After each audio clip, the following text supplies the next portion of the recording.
आप सभी का फिर से स्वागत है अपने YouTube चैनल पर।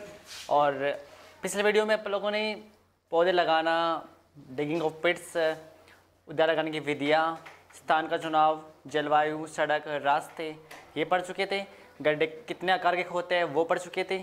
अब पढ़ने वाले हैं कि बाग लगाए तो कैसे लगाए, कौन से मेथड से बाग लगाया जाता है, कौन से मेथड से गार्डनिंग की जाती है। तो सबसे पहले अपने यहाँ पास में देखो, इनमें से जेट ICR BHO में हर बार में एक क्वेश्चन पूछा जाता है और इम्पोर्टेंट टॉपिक है, इसलिए आप लोग इसे याद कर लें।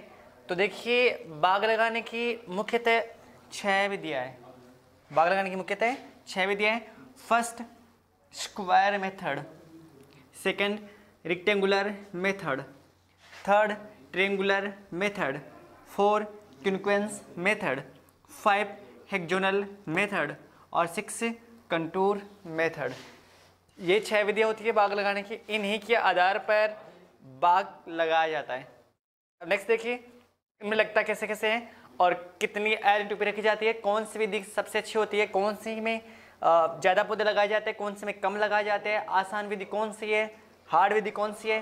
तो यहाँ से जेट और ICR में BHO में एक पूछा जाता है और जेट के बच्चे तो इसे अवश्य याद कर ले, क्योंकि इनमें से बहुत बार पूछा गया। पहले का आप क्वेश्चन देख लो, इन मेथड्स पे क्वेश्चन आया हुआ है। तो सबसे पहले देखिए, स्क्वायर मेथड।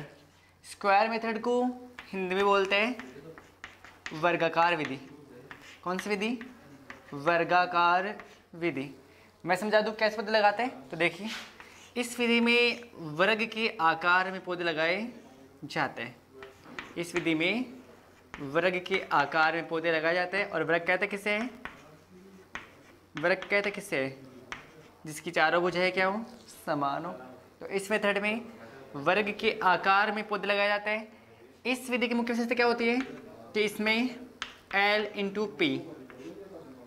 L/P। L का मतलब लाइन से लैंग दूरी और P का मतलब पौधे से पौधे की दूरी समान रखी जाती है। वर्गाकार विधि में लाइन से लैंग दूरी और पौधे से पौधे की दूरी समान रखी जाती है, इसलिए इसको स्क्वायर मेथड कहा जाता है। यह बाग लगाने की सबसे सरल विधि है। ये भी अच्छा क्वेश्चन है। यह बाग लगाने की सबसे सरल और सबसे आसान विधि है।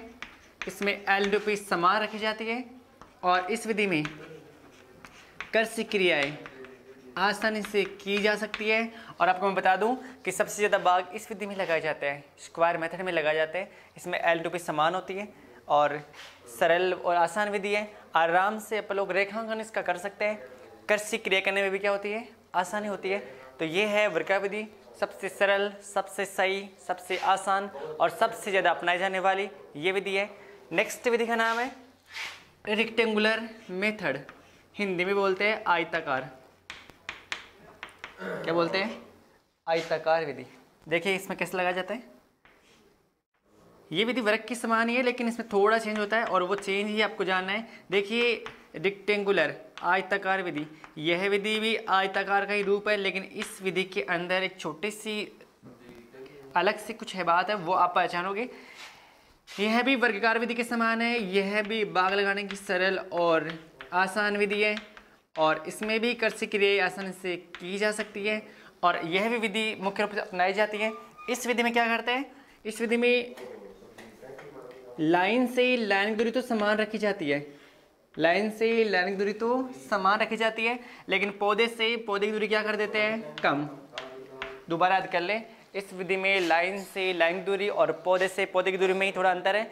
लाइन से लाइन की दूरी तो समान रखी जाती है, किंतु पौधे से पौधे की दूरी कम रखी जाती है, इसलिए इस विधि को रेक्टेंगुलर मेथड कहा जाता है।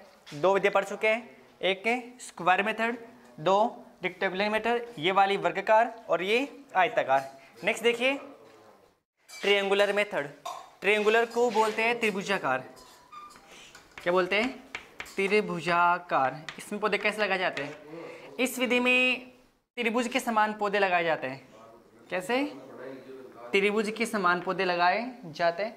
त्रिभुज आप जानते होंगे, ट्रायंगल, त्रिभुज, इसी के समान से पौधे लगाए जाते हैं और यह बाग लगाने की थोड़ी सघन विधि है। यह बाग लगाने की थोड़ी सघन विधि है।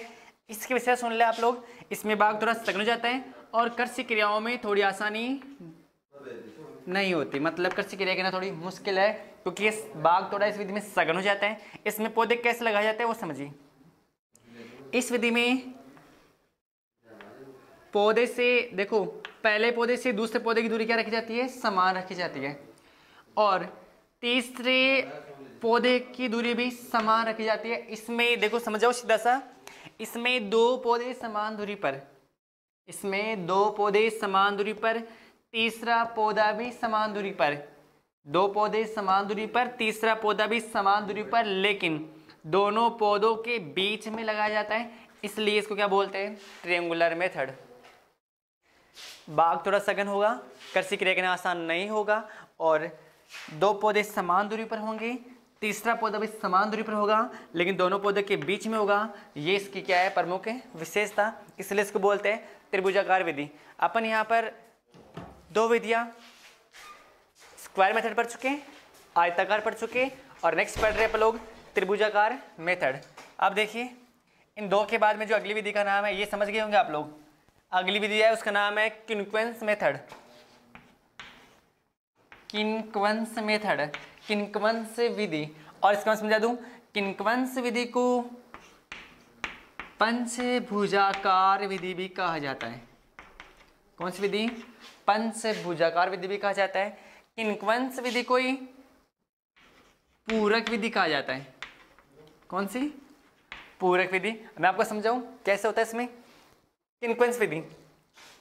यह भी वर्गाकार का रूप ही होती है, यह भी वर्गाकार का रूप ही होती है। इसमें वही चार पौधे समान दूरी पर लगाए जाते हैं, पर इसे क्विंक्वन्स क्यों बोलते हैं, इसे पूरक क्यों बोलते हैं, इसे पंचभुजाकार क्यों बोलते हैं, क्योंकि इस विधि में चार पौधों के बीच में, चार पौधों के बीच में एक पौधा और लगाया जाता है, इसलिए इसको पंचभुजाकार कहा जाता है। और मैं आपको समझा दूं, चार पौधों के बीच में जो ये पौधा लगाया जाता है, इससे बोलते हैं पूरक पौधा।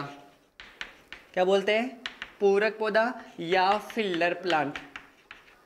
फिलर प्लांट, पूरक पौधा ये होता है। इसे चारों पौधों के बीच में लगाया जाता है, इसलिए इसको पूरक पौधा कहा जाता है। इस पूरक पौधा लगाने के लिए इस विधि को कौन सी विधि बोलते हैं, पूरक विधि या फिलर मेथड, क्योंकि ये फिलर प्लांट होता है। और पूरक पौधा सबसे अच्छा होता है पपीता का। पूरक पौधे में सबसे अच्छा क्या होता है, पपीता होता है। इसके बाद में केला भी लगा सकते हो, पपीता, केला, फालसा, लेकिन जो सबसे अच्छा है वो पूरक पौधा पपीता का बहुत अच्छा रहता है। इसका मतलब क्या होता है कि इसमें चार पौधे लगा देते हैं। आपको बता दूं कि जिसने मान लो कि खजूर लगाए, आम लगाए, तो ये 5 से 6 साल के बाद में फल देना शुरू करते हैं। 5 से 6 साल तक बाग में आमदनी नहीं होती, इसलिए बाग में कुछ ना कुछ पैसा प्राप्त करने के लिए इन चार पौधों के बीच में एक एक पौधा और लगा देते हैं, पपीता के जैसा पौधा, जिनसे बाग के मालिक को कुछ ना कुछ आमदनी प्राप्त हो जाती है। पर इसका मतलब ये नहीं है कि ये हमेशा के लिए रहेंगे। जिस टाइम पर मुख्य वृक्ष के ये वाले पौधे फल देना शुरू कर दे, उस टाइम पर पूरक पौधे को उखाड़कर फेंक दिया जाता है। अपना उद्देश्य इन फल वृक्षों से फल लेना होता है, ना कि इससे। ये तो आवश्यक अनावश्यक मतलब थोड़ा खर्चा बढ़ जाता है बाग का, इसलिए वो खर्चा निकालने के लिए, कुछ पैसा कमाने के लिए बीच में फिलर सिस्टम से पौधा लगाते हैं, और इस फिलर पौधे का इसको पूरक विधि या फिलर मेथड कहा जाता है। तो ये है पंचभुजाकार। अब जो नेक्स्ट विधि है वो देखिए, अपन यहाँ पर स्क्वायर, रेक्टेंगुलर, ट्रायंगुलर और क्विंक्वन्स पढ़ चुके हैं। नेक्स्ट है हेक्सागोनल मेथड, इसे बोलते हैं षष्ठभुजाकार। क्या बोलते हैं, षष्ठभुजाकार। इसमें षष्ठभुज के समान पौधे लगाए जाते हैं। वो कैसे, देखो इसमें षष्ठभुज के समान पौधे लगाए जाते हैं, इसीलिए इसको क्या बोलते हैं, षष्ठभुजाकार। देखिए 1 2 3 4 5 और 6, इसमें षष्ठभुज की आकृति में पौधे लगाए जाते हैं। षष्ठभुजाकार यह बाग लगाने की सबसे सघन विधि है, यह बाग लगाने की सबसे सघन विधि है। इसमें बाग बहुत सघन हो जाता है। यह शहरों के पास में लगाए जाने वाली विधि है, शहरों के पास वाली जो भूमि है उसमें ये विधि काम करती है, क्योंकि वो भूमि क्या होती है, महंगी होती है। तो महंगी ज़मीनों में, शहरों के पास में इस विधि से ही पौधे लगाए जाते हैं, क्योंकि ये विधि महंगी होती है और ज़्यादा खर्चीली होती है, इसलिए इसको हेक्सोनल कहा जाता है। षष्ठभुज में पौधे लगाते हैं। और कुछ लोग क्या करते हैं, देखो इस विधि में इतना भाग सुन जाएगा कि कृषि क्रिया करना भी आसान नहीं होता, और इस विधि का रेखांकन भी सरल तरीके से नहीं किया जा सकता, क्योंकि ये बहुत हार्ड है। स्क्वायर मेथड के बजाय, वर्गाकार विधि के बजाय इस विधि के अंदर, क्वेश्चन जीट में पूछा गया है, आप याद कर लें, वर्गाकार विधि के बजाय इस विधि के अंदर 15% पौधे अधिक लगाए जाते हैं। ये क्वेश्चन जेट में आ चुका है, दोबारा पढ़ लें कि षष्ठभुजाकार विधि के अंदर वर्गाकार विधि की अपेक्षा कितने % पौधे अधिक लगाए जाते हैं, तो कितने %? 15% पौधे अधिक लगाए जाते हैं। सबसे सघन है, शहरों के पास में महंगी जमीन पर लगाते हैं। अब आपको बताऊं मैं, कुछ लोग क्या करते हैं, कुछ लोग इन्हीं विधियों के अंदर, देखो विधियां ऐसे तो लगा सकते हैं, इन्हीं विधियों के अंदर हाई डेंसिटी प्लांटिंग करते हैं। इन्हीं विधियों में क्या करेंगे, हाई डेंसिटी प्लांटिंग करेंगे। और वो कैसे करते हैं मैं आपको बताऊं। हाई डेंसिटी को बोलते हैं हिंदी में सघन पौधरोपण, सघन पौधरोपण बोलते हैं। अब आपको समझाता हूं मैं, देखो कैसे करते हैं वो लोग। ज़्यादा उत्पादन लेने के लिए वो लोग हाई डेंसिटी प्लांटिंग करते हैं। वो कैसे होगी, देखो फल वृक्षों को लगाने के लिए L/P की आवश्यकता होती है। लाइन से लाइन की दूरी है ना, और पौधे से पौधे की दूरी का विशेष ध्यान रखना पड़ता है। बराबर बराबर आनी चाहिए लाइन से लाइन की दूरी, पौधे से पौधे की दूरी। ये वाली है ना दूरियां पहले से निश्चित है। ये आप ध्यान दे लो कौन कितने होते हैं। अगर आप लोग बड़े आकार के पेड़ लगाते हो, बड़े आकार के कौन से, जैसे आम लगाते हो, कटहल लगाते हो, है ना, तो इनके लिए आप लोग लाइन से लाइन दूरी और पौधे से पौधे की दूरी कितनी रखोगे, 10x10 मीटर, 10x10 मीटर। अगर आप लोग इनसे थोड़े छोटे, जैसे अमरूद, आंवला,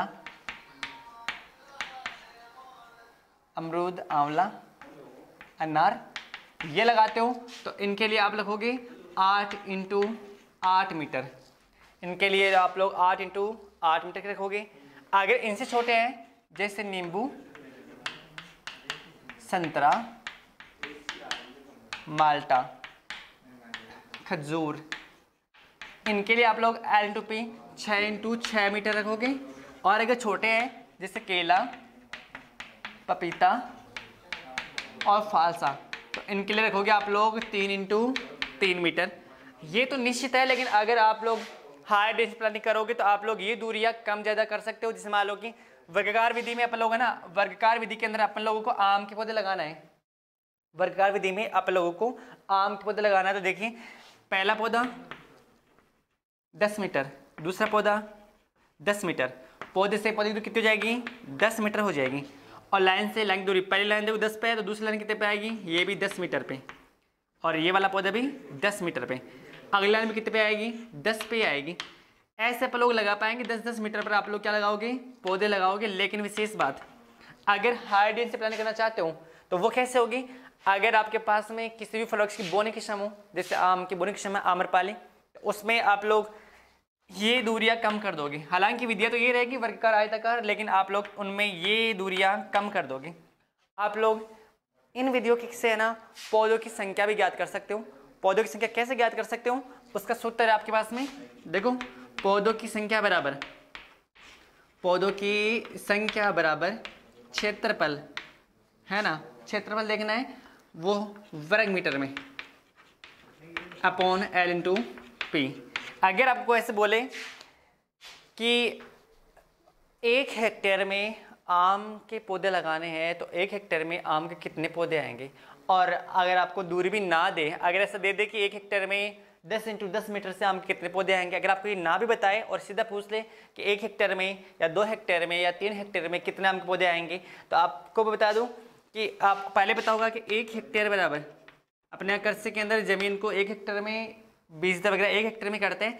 1 हेक्टेयर बराबर कितना होता है, 10,000 वर्ग मीटर, 10,000 वर्ग मीटर। और मैं आपको समझा चुका हूँ कि बड़े पेड़ों में 10-10 मीटर रखेंगे, उनसे छोटे वालों में 8-8, और उनसे छोटे में 6-6, और उनसे वाले छोटे में 3-3 वाला। तो कैसे कर पाओगे, आपसे पूछे कि 2 हेक्टेयर में आम पौधे लगाने हैं तो कैसे लगाओगे, तो देखो 2 पौधे से कैसे याद करोगे, क्षेत्रफल कितना हेक्टेयर, 2 हेक्टेयर, 1 हेक्टेयर में 10,000 तो 2 हेक्टेयर में कितना हो जाएगा 20,000, और L पे कितनी होगा 10 इंटू 10। ये क्यों लिखे है, क्योंकि है ना कृषि में बड़े पेड़ों के लिए ये दूरियाँ 10 इंटू 10 मीटर रखी जाती है। वो एक अलग बात है कि जैसे बोने की क्षम हो और ज़्यादा पैसा कमाना हो, इसलिए आप लोग हाई डेंसिटी प्लानिंग कर सकते हो। आनुवंशिक गुणों से भी किस्मों को छोटा करके हाई डेंसिटी प्लानिंग करते हैं। तो देखिए 1 कितने पौधे आएंगे 200 पौधे, आप लोग 20,000 वर्ग मीटर या 2 हेक्टेयर में आप लोग आम के 200 पौधे लगा पाओगे। ऐसे आप लोग पौधों की संख्या भी ज्ञात कर पाओगे। तो आपको बता दूं जेट ICR और BHO के अंदर इन वीडियो में से स्क्वायर मेथड में से, रेक्टेंगुलर में से, ट्रायंगुलर में से और क्विंक्वेंस में और हेक्सागोनल में काफ़ी क्वेश्चन पूछे जाते हैं। अब जो लास्ट विधि है वो है कंटूर मेथड। देखिए ये कैसे करते हैं, 5 विधि आपकी बहुत अच्छी विधि है। अब जो लास्ट विधि है वो कंटूर है। ये कैसे करते हैं, देखिए कंटूर विधि वही अपनाई जाती है जहाँ पर पहाड़ी इलाके हो, पहाड़ हो या टीले की जमीन हो, वहाँ पर ये विधि अपनाई जाती है। पहाड़ी भागों में देखो कैसे करते हैं, ढलान वाले में पहाड़ों के क्षेत्र में भी आजकल कंटूर फार्मिंग से पौधे लगा सकते हो। इस विधि में ढलान के विपरीत, देखो ढलान के विपरीत पौधे लगाने आप लोगों को। आजकल जम्मू कश्मीर में और काफ़ी आसाम अरुणाचल की जो पहाड़ियों में इन विधियों से बड़े पौधे लगाए जा रहे हैं और ढलान में ये विधि बहुत अच्छी काम करती है। इस विधि को हिंदी में समोच्च कहते बोलते हैं, समोच्च फार्मिंग। कुछ लोग इसे सीढ़ीदार भी बोलते हैं, सीढ़ीदार में पौधे लगाना। इसमें क्या करते हैं, इसमें ढलान की विपरीत दिशा में पौधे लगाए जाते हैं। और आपको बता दूं इस विधि में L इंटू P समान रखना आवश्यक भी नहीं है। L इंटू P समान रखना कोई आवश्यक नहीं है। जहाँ पे गड्ढा हो वहाँ पे छोड़ दो, ना ही हो तो आगे की तरफ निकल जाओ। लेकिन पौधे आपको ढलान के विपरीत लगाने हैं। तो ये आपकी पूरी 6 विधियाँ हो चुकी हैं। अब आपसे पूछ लेंगे, जिसमें पूछ लो आपसे क्वेश्चन कि षष्भुजाकार विधि के अंदर वर्गाकार विधि की अपेक्षा कितने % पौधे अधिक लगेंगे। तो मैंने आपको अभी बताया था कितने %, 15% लगेंगे। ऐसे आप पूछ जाएगा। अगले से पूछ देंगे कि ना वह कौन सी विधि है जिसमें लाइन से लाइन की दूरी और पौधे से पौधे की दूरी समान रखी जाती है, तो कौन सी थी, स्क्वायर मेथड। और पूछ ले कि वह कौन सी विधि है जिसमें फिल्टर प्लांट लगाया जाता है, तो कौन सी थी, क्विंक्वेंस मेथड। तो ऐसे आप लोग इनको याद करोगे। और नेक्स्ट में अपन पढ़ेंगे प्रतिकूल मौसम, अवफलन को दूर करने के उपाय, पादप हार्मोन्स। Thank you. रोक दे भाई।